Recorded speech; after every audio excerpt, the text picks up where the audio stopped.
আমাদের দাবি হলো তো ওই প্রাইমারি শিক্ষক আর আমরা বেসরকারি শিক্ষকরা যারা আসি তারাই আর এখানে দাঁড়িয়ে আছি। হঠাৎ আইসা জোর করিয়া সাইডে দিচ্ছে ধাক্কাধাক্কি করে পুলিশরা।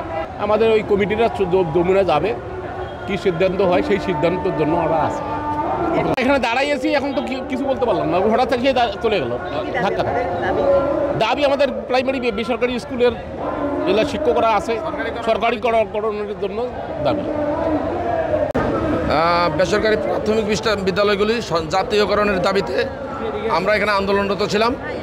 হঠাৎ আমরা যখন আমাদের দাবিগুলি না মানার পরিপ্রেক্ষিতে আমরা সচিবালয়ে প্রধান উপদেষ্টার বাসভবন যমুনা রওনা দেওয়ার সময় পুলিশ আমাদেরকে অতর্কিত হামলা করে, সাউন্ড গ্রেড মেরে এবং পানি মেরে আমাদেরকে ছত্রভঙ্গ করে দেয়। আজকে তার পরিপ্রেক্ষিতে আমরা এখানে প্রেস ক্লাবের সামনে আসছি সাংবাদিক সম্মেলন করার জন্য। এখন আবার পুলিশ আমাদেরকে সরিয়ে দিল। এক্সট্রিম মশার কয়েল প্ল্যান্ট ফাইবার দিয়ে তৈরি, ডেঙ্গু চিকুনগুনিয়া বাহি সহ যে কোনো মশার বিরুদ্ধে দেয় এক্সট্রিম সুরক্ষা। এখন আমরা আসি, ঢাকাতে আসি, দেখি আমাদের নেতারা কি সিদ্ধান্ত দেয়, সেই সিদ্ধান্ত অনুসারে আমরা কাজ করব।